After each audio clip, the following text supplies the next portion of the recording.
Hello everyone, my name is Ramveer from Mappers Academy. My dear student, this is the second chapter of Geography of class 11th. This chapter related to the origin of the earth. In this chapter, we will discuss about the origin and evolution of the earth. अर्थ कैसे बनी, क्या उसके structure था, कौन सा वो year, आज से कितने अरबों साल पहले जो है पृथ्वी का निर्माण होता है। इस चैप्टर में हम यही स्टडी करेंगे। तो शुरू करते हैं। आप देख रहे हैं कितना एक वंडरफुल इसमें एक पिक्चर बनी है, फोटो आप देख रहे हैं। This is the earth. Earth किस तरह से, मतलब आप देख रहे हैं किस तरह से दिखाई गई है, स्पेस से लिया गया है कि ये मतलब एक देखा जाए तो एक फोटो है, पिक्चर है। तो अर्थ को हम ऐसे के देखते हैं, do you know. So start करते हैं। सबके दिमाग में शुरू में यही था कि पृथ्वी कैसे बनी, क्या इसकी हिस्ट्री है, क्या इसकी साइंस है, इसका स्ट्रक्चर कैसे बना। कहीं पर विशाल माउंटेन खड़े हैं तो कहीं पर बड़े बड़े विशाल, अगर आप देखें, ओशन और लेक्स खड़े हैं। कितना बड़ा अंतर होता है, मतलब किस तरह से इसको बना गया है। तो शुरुआत करते हैं, कुछ इसमें हम थ्योरी पढ़ेंगे about this is the origin of the earth. You know origin, the universe began about 14.4 billion years एगो।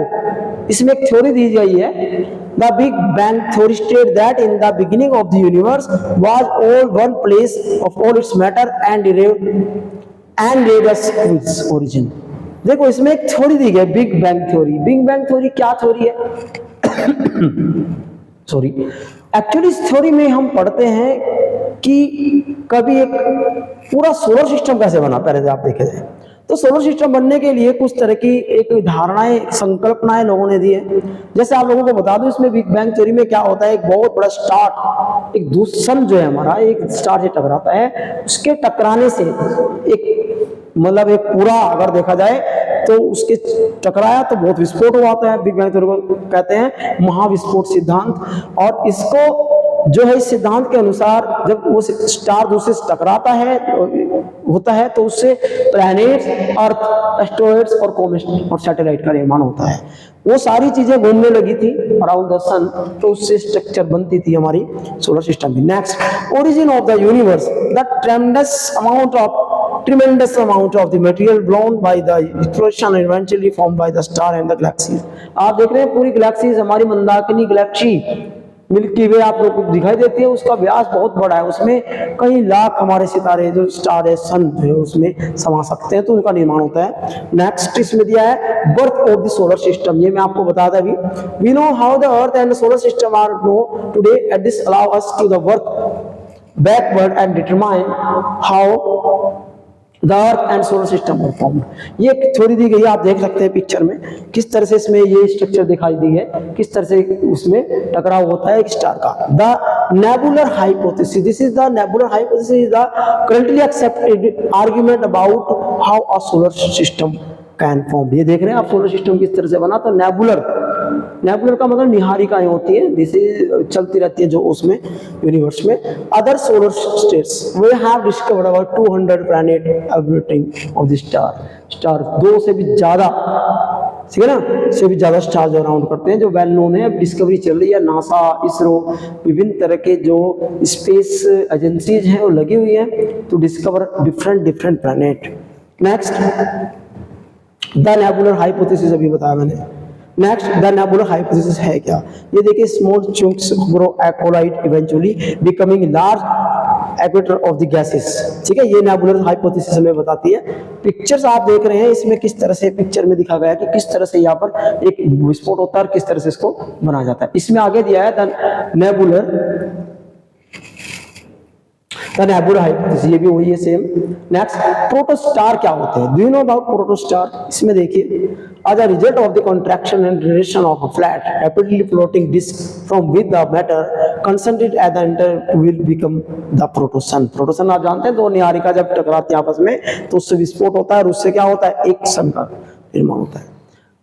द सन, जिस थोड़ा सा दिया है सन के बारे में, आपका sufficient mass and density of, आप देख रहे हैं तो सन का निर्माण होता है। हीलियम और हाइड्रोजन गैस से एक सन का निर्माण हो गया। आप देख रहे हैं एटम, एटम ही, आप हीलियम एटम और एनर्जी एटम, ये आप सब जानते हैं।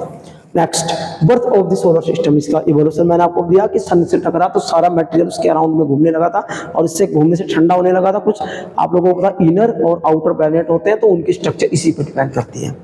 Next, birth of the solar system, ये अभी बताया हमने कि सोलर सिस्टम का निर्माण किस तरह से होता है, ठीक है। मैं इसमें आगे दिया है size of the planet. Size planet आप देख रहे हैं, देखिए इसमें वीनस, अर्थ, मरकरी, मार्स, ये इनर प्लैनेट है, एस्टेरॉयड बेल्ट होती है, इसमें सारे प्लैनेट हमारे दिखाई देते हैं, आप लोगों को दिख रहे हैं। तो इसमें सबसे पहले देखिए प्लूटो हो गया, नेपच्यून, यूरेनस, ये तो इसके नजदीक वाले हैं। सन से जो दूर वाले हैं वो जुपिटर, सैटर्न, यूरेनस, ये सारे प्लैनेट इसके आसपास दूर है बहुत।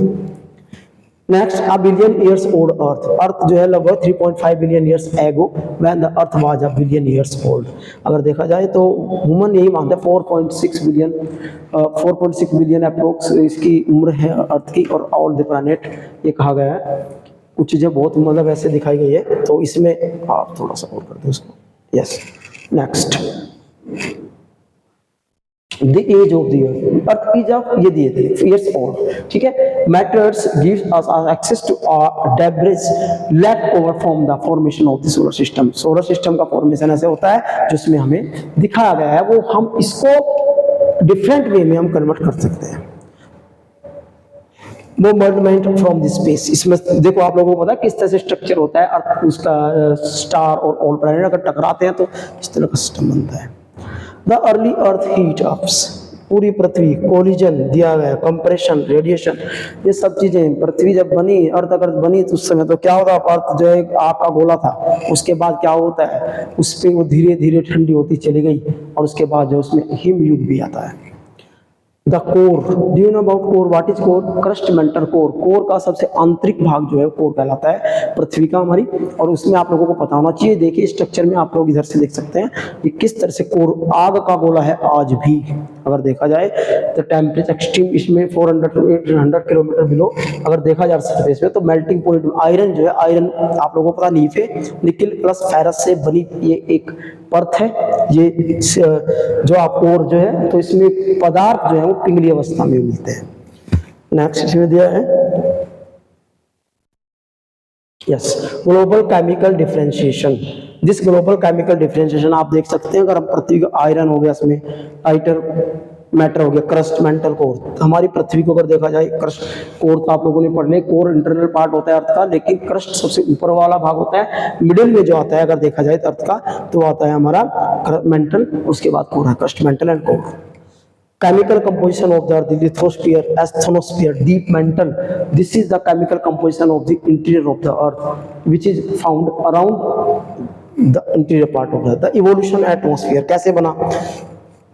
Right after the creation of the earth, the throat to the Hawatin atmosphere बनना शुरू हो गया था, इसमें कुछ गैसेस का जन्म होता है, जैसे हीलियम और हाइड्रोजन गैसेस धीरे धीरे कम होने लगी थी।